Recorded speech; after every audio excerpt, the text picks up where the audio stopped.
The Great Depression of 1929 was the single greatest economic downturn in the history of the United States of America. When the stock market crashed in late October of that year, it created a ripple effect that ran down through the entire American economy. Millions of Americans lost their jobs during the Depression years, and with so many people now desperate for work, wages plummeted, making it difficult for even those who were still employed to earn enough money to meet their needs. Seemingly overnight, the lives of millions of Americans have been thrown into confusion and disarray. For the next 4 years, the situation in the United States would continue to decline, with unemployment reaching a record high 22.9% by 1932. Historians point to 1933 as the year in which the United States economy began the process of economic recovery.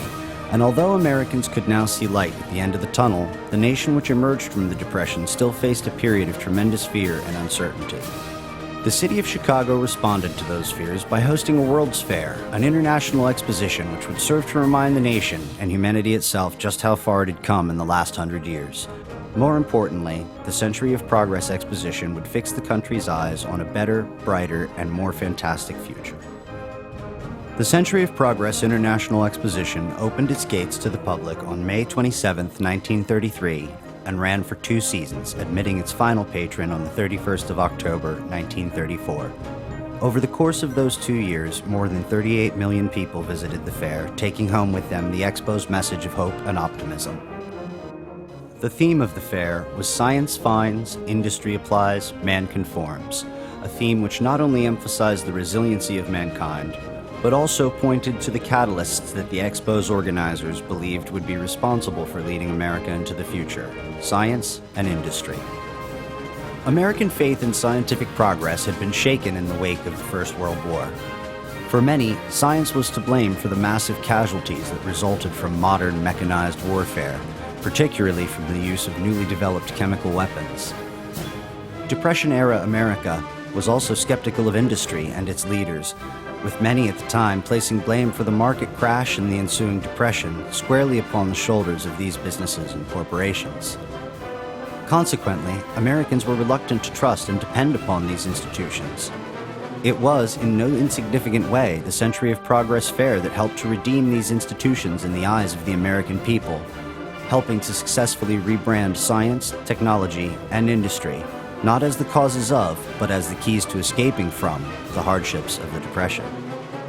To this end, the latest and greatest scientific innovations of the era were all on display at the Century of Progress Exposition.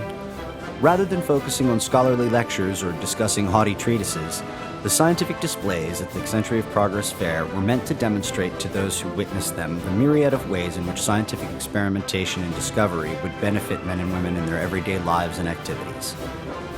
Biologists and chemists who lectured at the fair understood exactly how to appeal to their audiences and talked about the ways that science would soon, amongst other things, provide relief from Depression-era food and clothing shortages through the application of scientific principles to the manufacturing of foodstuffs and linens.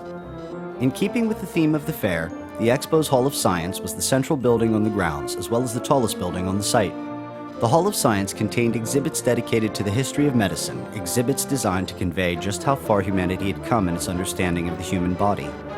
There were displays which discussed the work of innovators like Henry Wellcome, the American doctor whose work studying mosquitoes in Africa had ultimately led to the eradication of yellow fever, and Dr. Crawford W. Long, the first surgeon to use ether as an anesthetic. One exhibit, which showcased the comforts of modern dentistry, did so by way of contrast, presenting a reconstruction of an 1833 itinerant dentist's facilities and a reconstruction of the modern-day, fully equipped dental office. One of the most popular medical exhibits at the fair was Dr. Martin Cooney's infant incubator exhibit. Cooney had set up an exhibit on the fair's midway, where for a 25-cent fee, fairgoers could view his patients as well as his invention, the technology which was keeping those patients alive. In an interview conducted at the fair by CBS Radio, Dr. Cooney announced to the world his astonishing 85% survival rate. For decades, the doctor had been touting the importance of his invention to anyone who would listen, initially at the Berlin World Expo of 1896 and, beginning in 1903, on New York's Coney Island. It was, however, the exposure that Dr. Cooney garnered at Chicago's Century of Progress that would directly lead to the infant incubator becoming an accepted tool of modern medicine. In the years after the close of the Chicago Fair, Cooney's incubators would quickly move from the sideshow into the hospital. The fair's planners and organizers also saw American industrial might as being key to post-Depression recovery. Previous fairs, including Chicago's Columbian Expo of 1893, also prominently featured industrial displays. These, however, were largely devoted to inventions and processes and were not typically sponsored by privately owned businesses or companies. The technologies on display at earlier fairs were seldom ones which were intended to be utilized on a day-to-day basis or by the average American. At Century of Progress, many of the most important and entertaining exhibits bore the names of the companies who had sponsored them. Furthermore, for the first time at any fair, the innovations those pavilions touted were products meant to improve the quality of everyday life for everyone in the nation. Developments in architecture and housing were displayed at the Homes of Tomorrow exhibit, with innovative designs and materials being utilized by numerous different manufacturers and architects. These included Good Housekeeping Magazine, the National Lumber Manufacturers Association, and Century Homes Incorporated, amongst others. The Century Homes exhibit was entitled The House of Tomorrow. It purported to give fairgoers a glimpse at the future of housing in the United States. The house had 12 sides, a solid steel framework, and walls constructed entirely from glass.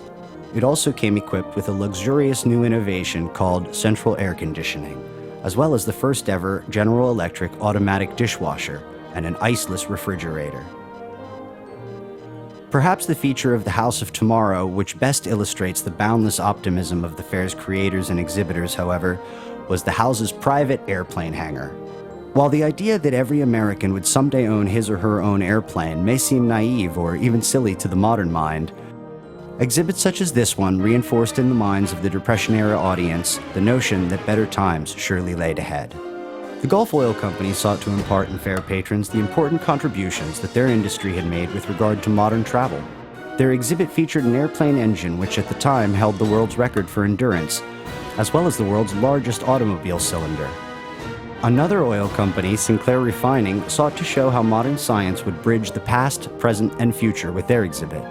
In 1933, current scientific thought held that crude oil was formed from the remains of prehistoric creatures, including dinosaurs. The Sinclair exhibit featured recreations of these ancient behemoths, each dinosaur model capable of movement and of producing sound in a more realistic manner than had been heard ever before. This exhibit was so successful that the Sinclair Corporation would bring their Dinoland to 2 more World's Fairs, both in New York City, before eventually touring the exhibit around the United States.